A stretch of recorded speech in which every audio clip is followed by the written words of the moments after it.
सर्वात जास्त पापी आहात तुम्ही। त्याच्यामध्ये लाखो शेतकऱ्यांनी ज्या हत्या केल्या त्या आत्महत्या केलेल्या विधवांचे शाप तुमच्या पाठीशी लागतील। जरी तुम्ही निवडून येत असलात ना तरी आज त्यांच्या चिल्लपाला जे रडताय ज्या आत्महत्या केलेल्या शेतकऱ्यांच्या चिल्लपाला रडताय त्यांचे शाप तुम्हाला लागतील। असा किती रडा, काम करायचं नॉन प्लॅन एक्सपेंडिचर वाढवत राहता।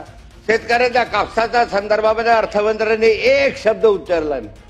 कापूस नाही, सोयाबीन नाही, कांदा नाही, शेतकरी मेला तरी झाले, त्यांना आत्महत्या केल्या तरी चालतील, आम्हाला काही घेण्याचं नाही। आम्हाला लाडकी बहीण पुरेशी आहे। ज्या लाडक्या बहिणीसाठी 2100 रुपये देऊ म्हटलं ते तुम्ही देत नाही। ज्या शेतकऱ्यांचं संपूर्ण कर्ज माफ करू असं तुम्ही सांगितलं, का कर्ज माफीची घोषणा झाली नाही याच्यामध्ये? अरे एक बोगद्यासाठी 50,000 कोटी खर्च करता तुम्ही मुंबईमध्ये। मेट्रोसाठी 1 लाख कोटी रुपये तुम्ही खर्च करता। 10 लाख कोटी पर्यंत तुम्ही एमआरडीए क्षेत्रामध्ये खर्च करता। माझ्या शेतकऱ्यांचं कर्ज जे आहे संपूर्ण माफ केलं तर 43,000 कोटीच्या घरामध्ये अरे सारं कर्ज माफ केलं असलं, सारं शेतकऱ्याच्या डोक्यावर जेवढं असेल कर्ज ते माफ करायचं असेल तर 25-30,000 कोटीच्या वर जाणार नाही। आणि एक तुमची मेट्रो 50,000 कोटी 1 लाख कोटी रुपयाचे होते। अरे एखादा प्रकल्प कॅन्सल करा, आमच्याकडे वळवा ना। त्या शेतकऱ्याचं काही मागत नाही। शेतकरी तुमच्या पोटाला अन्न देतोय, दिवस रात्र परिश्रम करतोय, घाम गाळतोय। अरे त्यानं अन्न नाही घातलं का दगडा खाणार का नोटा खाणार आहात तुम्ही? त्याने जर तुम्हाला अन्न पुरवलं नाही तर तुम्ही काय खाणार आहात? कदा समुद्रातली माती खाणार आहात, वाळू खाणार आहात? विविध मार्गाने या राज्याने कर्ज घेतलं, मोठ्या प्रमाणावर कामं सुरू करत असताना कर्जाला थकमी दिली। या राज्यामध्ये नुसते भांडवली स्वरूपाचे कामं उभे करतो तसं चित्र उभं करायचं, पण दुसऱ्या बाजूला पर कॅपिटल इन्कम जे आहे ते वाढत नाही अशी स्थिती आहे। मग अध्यक्ष महोदय तुम्ही डाव्होसला गेलात, 15,00,000 कोटीचे काही लाख कोटीचे का 15,000 कोटी रुपयाचे करार केलेत ना करार। दरवर्षी डाव्होसला जातात, दरवर्षी करार केले जातात, पण प्रत्यक्ष किती गुंतवणूक याची आली या महाराष्ट्रामध्ये याची आकडेवारी कधी दिली आहे? गेल्या 10 वर्षातली आकडेवारी सादर करा की डाव्होसला गेलो आम्ही आणि 5 लाख कोटीचे केले, 10 लाख कोटीचे केले, 15 लाख कोटीचे करार केले आणि राज्यामध्ये प्रत्यक्ष आम्हाला 5 लाख कोटी मिळाले किंवा 15 लाख कोटी मिळाले? सांगा। नुसतं पाठ ठोकून घ्यायचे 15 लाख कोटीचे केले। त्यांना विचारतोय की तुम्ही राज्याचे मुख्यमंत्री आहात, तुम्हाला एवढ्या मोठ्या जमिनी घ्यायच्या आहात तर त्या शेतकऱ्यांना का मारतात? का त्याचं जीवन उद्ध्वस्त करतात? तुम्हाला कोणी अधिकार दिला या ठिकाणी?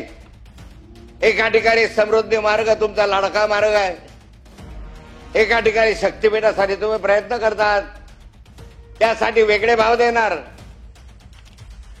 आणि मुक्ताईनगरहून जाणारा माझ्या शेतामधनं जाणारा जमीन जो इंदोरवरून आपला हैदराबादकडे जातो राजमार्ग त्याला 5 लाख रुपये 10 लाख रुपये एकर जमिनी देणार घेणार तुम्ही? 10 लाख रुपये एकर नगरपालिका क्षेत्रातल्या जमिनी। अरे एक प्लॉट येत नाही 10 लाखामध्ये, एक प्लॉट घ्यायला गेलो नगरपालिका क्षेत्रात येत नाही। आता तुम्ही आम्हाला म्हणता 10 लाख रुपये एकर द्या, त्याच्या दुप्पट तुम्हाला पैसे देऊ, 20 लाख रुपये एकर देऊ। अरे 70 लाख आणि 1 कोटी रुपये एका हेक्टर ते एका एकरची जमीन विकत घेतली जाते आज तिथे। 1 कोटी एकर जमिनीचे भाव त्या शहरी भागात आहे 70 लाख 60 लाख रुपये एकर कमी जमिनी नाही आणि तुम्ही आम्हाला 20 लाख रुपये एकर जमिनीचे पैसा भाव देतात का? जमिनी द्या तुम्हाला, तुमचे मार्ग व्हावे म्हणून। अरे राष्ट्रीय योगदान द्यायला आम्ही तयार आहोत, पण कशाला त्याला फाशी लावतात? मी मंत्री महोदयांना विनंती करणार आहे, या निमित्ताने मुख्यमंत्री महोदयांना विनंती करणार आहे की जमिनी घ्यायचे असतील जरूर घ्या, पण त्या जमिनीचं मूल्य इतकं कमी नका देऊ की त्याला आत्महत्या करावी लागेल। पूर्वीच्या कायद्यानुसार द्या। ठेकेदारांचे पोट भरण्यासाठी कामं करतात, शेतकऱ्याला दुसऱ्या दिवशी मारतात। अध्यक्ष महोदय कामं कुठे होत आहेत? 45,000 कोटी रुपयाची तूट अर्थसंकल्पामध्ये येणं म्हणजे या राज्य सरकारचं अपयश आहे. मागच्या वर्षी 675 कोटी, या वर्षी 75,000 कोटी. अरे हा पैसा कृषी भागासाठी, ग्रामीण विकासासाठी वापरा ना तुम्ही, शेतकऱ्यांसाठी द्या. पण शेतकऱ्यांचं अनुदान नाही, शेतकऱ्याच्या शेतमालाला भाव नाही, शेतकऱ्याच्या कापसाच्या संदर्भामध्ये अर्थमंत्र्यांनी एक शब्द उच्चारला नाही. कापूस नाही, सोयाबीन नाही, कांदा नाही. शेतकरी मेला तरी झाले, त्यांना आत्महत्या केल्या तरी चालतील, आम्हाला काही घेण्याचं नाही. आम्हाला लाडकी बहीण पुरेशी आहे. अरे ज्या लाडक्या बहिणीसाठी 2100 रुपये देऊ म्हटलं ते तुम्ही देत नाही. ज्या शेतकऱ्यांचं संपूर्ण कर्ज माफ करू असं तुम्ही सांगितलं, का कर्जमाफीची घोषणा झाली नाही याच्यामध्ये? अरे एक बोगद्यासाठी 50,000 कोटी खर्च करता तुम्ही मुंबईमध्ये. मेट्रोसाठी 1 लाख कोटी रुपये तुम्ही खर्च करता. 10 लाख कोटी पर्यंत तुम्ही एमआरडीए क्षेत्रामध्ये खर्च करता. माझ्या शेतकऱ्यांचं कर्ज जे आहे संपूर्ण माफ केलं तर 43,000 कोटीच्या घरामध्ये. अरे सारं कर्ज माफ केलं असलं, सारं शेतकऱ्याच्या डोक्यावर जेवढं असेल कर्ज ते माफ करायचं असेल तर 25-30,000 कोटीच्या वर जाणार नाही.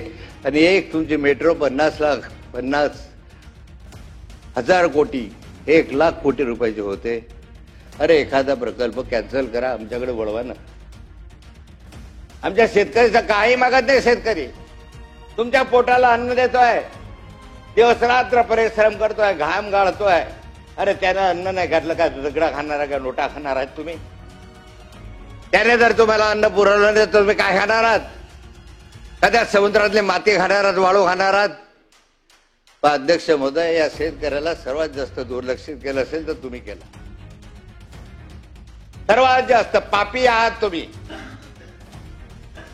या याच्यामध्ये लाखो शेतकऱ्यांनी ज्या हत्या केल्या, त्या आत्महत्या केलेल्या विधवांचे शाप तुमच्या पाठीशी लागतील. जरी तुम्ही निवडून येत असलात ना तरी आज त्यांच्या चिल्लपाला जे ओरडताय, जे रडताय, ज्या आत्महत्या केलेल्या शेतकऱ्यांच्या चिल्लपाला रडताय, त्यांचे शाप तुम्हाला लागतील. किती असा, किती रडा, ते काम करायचं, नॉन प्लॅन एक्सपेंडिचर वाढवत राहता.